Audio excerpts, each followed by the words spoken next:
Hello!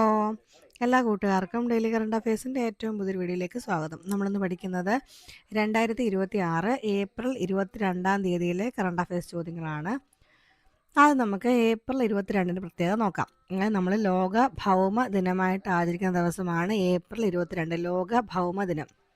2026-ലെ ലോക ഭൗമ ദിനത്തിൻ്റെ തീം എന്ന് പറയുന്നത് our power our planet. Our power our planet എന്നുള്ളതാണേ. അടുത്ത ചോദ്യം, 2026 ഏപ്രിലിൽ പാപ്പുവ ന്യൂ ഗിനിയയിൽ കനത്ത നാശം വിതച്ച അതിശക്തമായ ചുഴലിക്കാറ്റിൻ്റെ പേരെന്താണ്? 2026 ഏപ്രിലിൽ പാപ്പുവ ന്യൂ ഗിനിയയിൽ കനത്ത നാശം വിതച്ച അതിശക്തമായ ചുഴലിക്കാറ്റിൻ്റെ പേരാണ് മൈല ചുഴലിക്കാറ്റ്. സോളമൻ കടലിൽ രൂപം കൊണ്ട ഈ ചുഴലിക്കാറ്റ് കാറ്റഗറി 3 വേഗതയിലാണ് ആഞ്ഞടിച്ചത്.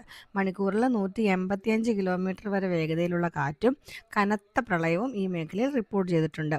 2026 ഏപ്രിലിൽ പാപ്പുവ ന്യൂ ഗിനിയയിൽ കനത്ത നാശം വിതച്ച അതിശക്തമായ ചുഴലിക്കാറ്റിൻ്റെ പേരാണ് മൈല ചുഴലിക്കാറ്റ്. അടുത്ത ചോദ്യം, രോഹിത് ശർമ്മയെ മറികടന്ന് അന്താരാഷ്ട്ര T20 ക്രിക്കറ്റിൽ കൂടുതൽ റൺ നേടുന്ന ഇന്ത്യൻ താരമായി മാറിയത് ആരാണ്? സ്മൃതി മന്ദാനയാണ്. രോഹിത് ശർമ്മയെ മറികടന്ന് അന്താരാഷ്ട്ര T20 ക്രിക്കറ്റിൽ കൂടുതൽ റൺ നേടുന്ന ഇന്ത്യൻ താരമായി മാറിയത് സ്മൃതി മന്ദാനയാണ്. ഇന്ത്യൻ വനിതാ ക്രിക്കറ്റ് ടീമിൻ്റെ വൈസ് ക്യാപ്റ്റനായ സ്മൃതി മന്ദാനയാണ് പുരുഷ വനിതാ വ്യത്യാസമില്ലാതെ അന്താരാഷ്ട്ര T20യിൽ ഇന്ത്യക്കായിട്ട് ഏറ്റവും കൂടുതൽ റൺസ് നേടുന്ന താരമായിട്ട് മാറിയത്. അടുത്ത ചോദ്യം, ഇന്ത്യയിലെ ആദ്യത്തെ പെട്രോഗ്ലിഫ് കൺസർവേഷൻ പാർക്ക് സ്ഥിതി ചെയ്യുന്നത് എവിടെയാണ്, അല്ലെങ്കിൽ സ്ഥാപിക്കുന്നത് എവിടെയാണ്? ഇന്ത്യയിലെ ആദ്യത്തെ പെട്രോഗ്ലിഫ് കൺസർവേഷൻ പാർക്ക് സ്ഥാപിക്കുന്നത് ലഡാക്കിലാണ്. ലഡാക്കിലെ ലേയിൽ സിന്ധു നദിയുടെ തീരത്തുള്ള സിന്ധു ഘട്ടിലാണ്. ചരിത്രാതീത കാലത്തെ മനുഷ്യർ പാറകളിൽ കൊത്തിയുണ്ടാക്കിയ ചിത്രങ്ങളും ലിപികളും സംരക്ഷിക്കുന്നതിനുള്ള ഈ പാർക്ക് ഒരുങ്ങുന്നത്. അടുത്ത ചോദ്യം, കേന്ദ്ര സാഹിത്യ അക്കാദമിയുടെ 2025 യുവ സാഹിത്യ പുരസ്കാരത്തിന് മലയാളത്തിൽ നിന്നും അർഹനായതാരാണ്? കേന്ദ്ര സാഹിത്യ അക്കാദമിയുടെ 2025 യുവ സാഹിത്യ പുരസ്കാരത്തിന് മലയാളത്തിൽ നിന്നും അർഹനായത് അഖിൽ പി ധർമ്മജനാണ്. നോവൽ വരുന്നത് റാം കെയർ ഓഫ് ആനന്ദാണ്. അഖിൽ പി ധർമ്മജൻ്റെ റാം കെയർ ഓഫ് ആനന്ദ്. കേന്ദ്ര സാഹിത്യ അക്കാദമിയുടെ 2025 യുവ സാഹിത്യ പുരസ്കാരത്തിന് മലയാളത്തിൽ നിന്നും അർഹനായത് അഖിൽ പി ധർമ്മജനാണ്. അടുത്ത ചോദ്യം, കേന്ദ്ര സാഹിത്യ അക്കാദമിയുടെ 2025 ബാലസാഹിത്യ പുരസ്കാരത്തിന് മലയാളത്തിൽ നിന്നും അർഹനായതാരാണ്? കേന്ദ്ര സാഹിത്യ അക്കാദമിയുടെ 2025 ബാലസാഹിത്യ പുരസ്കാരത്തിന് മലയാളത്തിൽ നിന്നും അർഹനായത് ശ്രീജിത്ത് മൂത്തേടത്താണ്. കൃതിയാണെങ്കിൽ പെൻഗ്വിനുകളുടെ വൻകരയിലാണ്. ശ്രീജിത്ത് മൂത്തേടത്താണ് ബാലസാഹിത്യ പുരസ്കാരത്തിന് അർഹനായത്. കൃതി പെൻഗ്വിനുകളുടെ വൻകരയിൽ.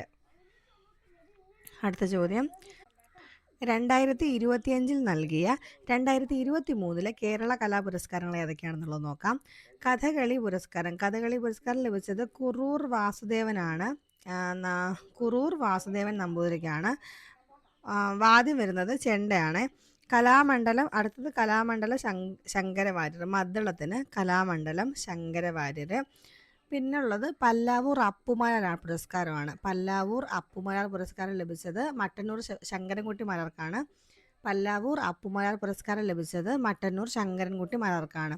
അതുപോലെ തന്നെ കേരള നൃത്തനാട്യ പുരസ്കാരം ലഭിച്ചത് കലാമണ്ഡലം PN ഗിരിജാദേവിക്കാണ്. കൂടിയാട്ടത്തിനായിരുന്നു. കലാമണ്ഡലം PN ഗിരിജാദേവി. ഓക്കെ. അടുത്ത ചോദ്യം, ഹരിതകർമ്മ സേനാംഗങ്ങൾക്ക് ചികിത്സാ ആനുകൂല്യങ്ങൾ ലഭ്യമാക്കുക എന്ന ലക്ഷ്യത്തോടു കൂടി കുടുംബശ്രീയും യുണൈറ്റഡ് ഇന്ത്യ ഇൻഷുറൻസും സംയുക്തമായി നടപ്പിലാക്കുന്ന പദ്ധതി എന്താണ്? ഹരിതകർമ്മ സേനാംഗങ്ങൾക്ക് ചികിത്സാ ആനുകൂല്യങ്ങൾ ലഭ്യമാക്കുക എന്ന ലക്ഷ്യത്തോടു കൂടി കുടുംബശ്രീയും യുണൈറ്റഡ് ഇന്ത്യ ഇൻഷുറൻസും സംയുക്തമായി നടപ്പിലാക്കുന്ന പദ്ധതിയാണ് ഇൻസ്പയർ. ഓക്കെ. അടുത്ത ചോദ്യം, പ്രഥമ കേരള ഇന്റർനാഷണൽ ഫോക്ക് ഫെസ്റ്റിവൽ വേദി തിരുവനന്തപുരമാണ്. 2026 പ്രഥമ കേരള ഇന്റർനാഷണൽ ഫോക്ക് ഫെസ്റ്റിവൽ വേദി തിരുവനന്തപുരമാണ്. Okay, thank you.